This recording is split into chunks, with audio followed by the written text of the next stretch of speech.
Time for my favorite show.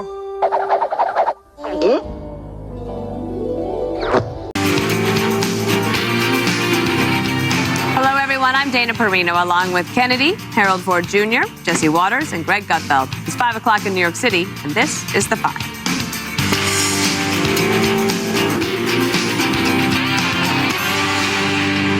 Thank you, Trump! Thank you, Trump! Thank you, Trump! And President Trump getting a hero's welcome in Israel on a very historic day. Hamas releasing all 20 living hostages as part of the peace deal that Trump brokered.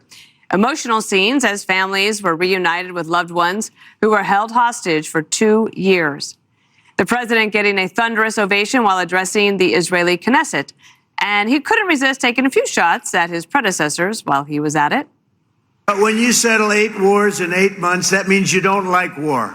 Everyone thought I was going to be brutal. In fact, I remember Hillary Clinton during a debate, she said, look at him, he's going to go to war with everybody. And actually, she said, he's got a personality that's all about war. No, and my personality actually is all about stopping wars, and it seems to work. It could have happened a long time ago, but it was strangled and set back almost irretrievably by the administrations of Barack Obama and then Joe Biden. And then it was to Egypt. President Trump shaking hands and meeting with 30 countries for a Gaza peace summit, hoping to keep the momentum going on his 20-point plan for peace in the region.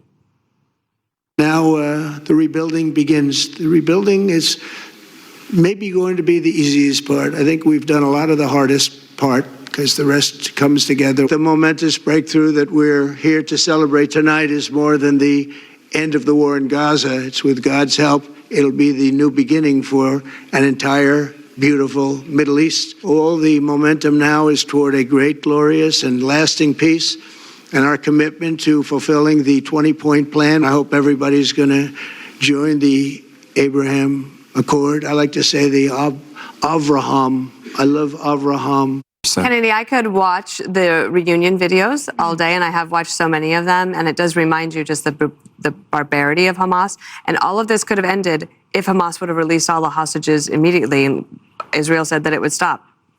The hostages are released. The war has stopped. 20 of them are. And, you know, for those 20 families, there was so much uncertainty. And the only thing that felt certain was this war was going to drag on for another year. It felt interminable. And they may not see their loved ones again. You know, the hostage videos that we have seen, the dramatic weight loss and, you know, the change in complexion and body makeup, it was so jarring for people. You know, seeing your loved one digging his own grave, seeing these people wither and grow pale.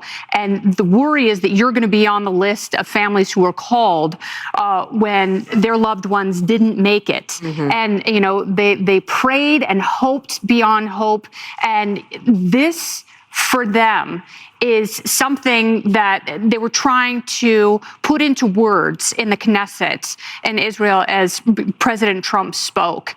And, you know, the Speaker of the Knesset said that President Trump is the greatest ally Israel has ever had. Benjamin Netanyahu said that he was going to nominate President Trump for the Israel Prize, something that no non-Israeli had ever won. And, you know, when I look at this, I think, would we see a day like this? I hope that we would have if President Biden hadn't dropped out of the race, if he was by some strange miracle for him reelected, or if Kamala Harris had prevailed. And it's very hard for me to conceive of a president like this under her leadership.